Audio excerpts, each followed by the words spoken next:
It's Saqib Uddin for Fight Hub TV, and with me I have Shane Mguigan at the McGuigan gym in London. How you doing, Shane? Hey, good, thanks mate. Thanks for coming down. Brilliant, my pleasure. Well, first of all, Shane, a couple of weeks ago, George Groves retired in this sport, boxing, at the age of 30. But what's your thoughts on his decision, Shane?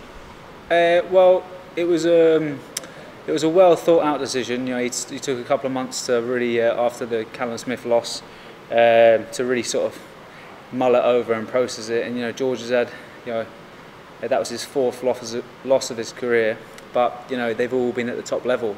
They've all been in the world stage. So you know, I think he assessed it. He realised he's been in the game a long time. He'd had a long professional career, as well as an extensive amateur career, and it was the right decision, really. You know, he's 30 years old, but you know, he's not a young 30, and you know, he felt his best days were sort of numbered all behind him. And then after that, you know, you come out at the top level, and you don't want to be getting beaten in a world title eliminator.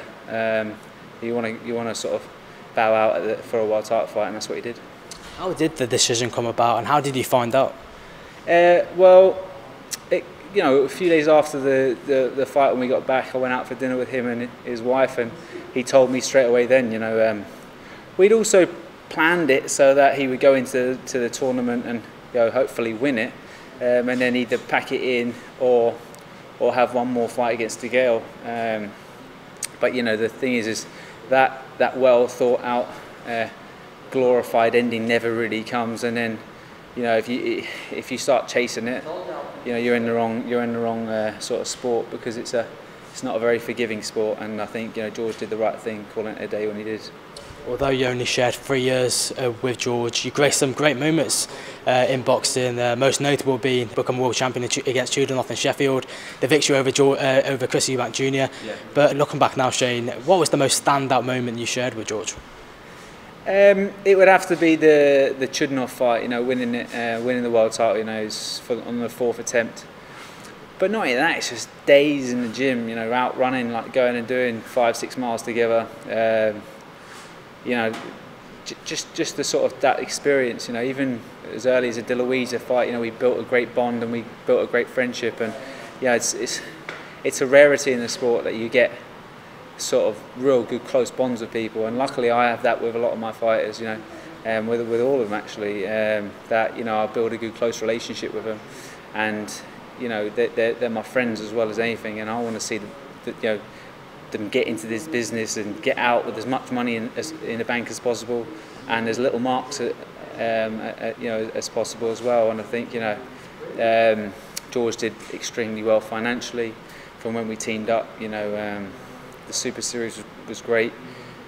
He won his world title, and although it was only a 3-year stint, you know, I wish it had been a bit longer, in terms of I wish I'd have got him a little bit earlier in his career, but he might not have listened as much. You know, those losses made him as a person, and you know, we got together at the right time, and you know, we did some good things.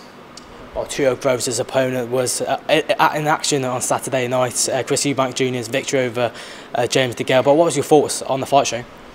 Yeah, I thought it was a bit of a scrappy fight. I thought it could have been a little bit more entertaining. That wasn't down to Eubank Jr.'s fault. I think, you know, Degale, you know, he knew his legs were sort of you know, tired. You know, he'd had a long career himself, like, and yeah, he couldn't move. He couldn't keep up that intense movement. He was doing a lot of holding, a lot of time, killing the clock on the inside, and I think that made for a little bit of a scrappy fight. But you know, Eubank timing was in quite well with the right hand. But you know, he didn't beat the James Degale of that George Groves beat. You know, back then, you know, he beat a guy that was on the decline. I feel like should definitely, you know, really. I mean, I'm not here to say what he should do with his career. He's his own man, you know. But you know, his best days are behind him, and I think, you know, Eubank, you know, he was quite patient for the first time in at that world level. You've seen him against other people, against Spike O'Sullivan. He was quite patient at times. He let him fall on.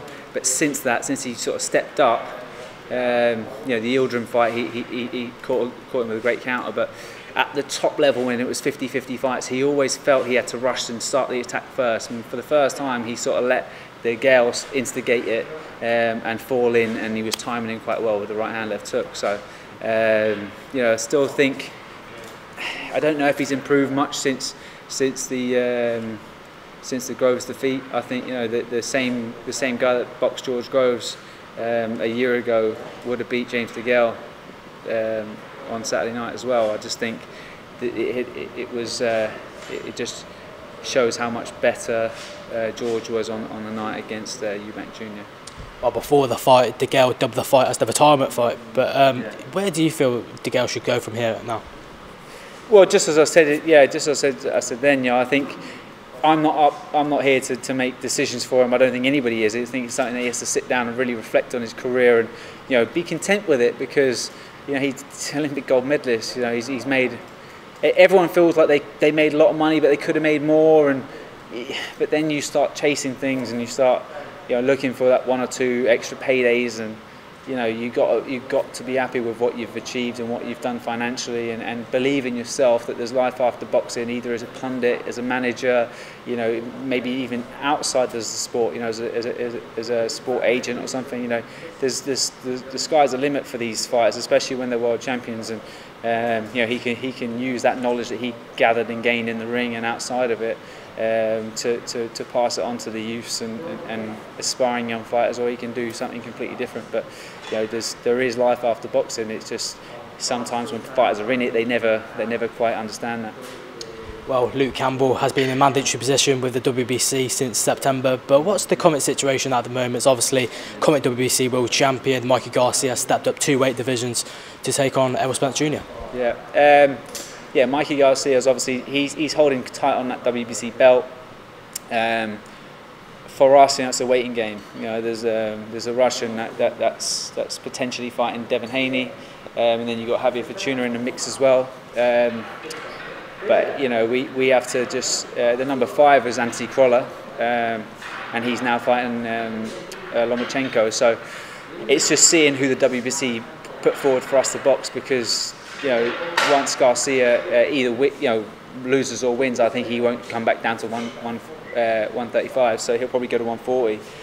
You know, but he is holding tight with that belt until literally apparently the day after the fight. So it's up to the WBC to know when to strip him. But, yeah, we will take a fight in the meantime, and keep a busy fight, and then hopefully fight in the early summer for a world title. Well, you've been with Luke since September now, but how do you feel you've gelled together so far, and what changes and improvements have you seen with Luke so far? I think you know, getting him to sort of sit down his punches a little bit more. You know, he's always had great judgment at distance, and I don't want to take that away from him. I just want to add a little bit to his punching power. He's got great timing, but being physically a stature on the inside is something that we've worked on, increasing his overall strength as well. Hadn't done a lot of strength and conditioning.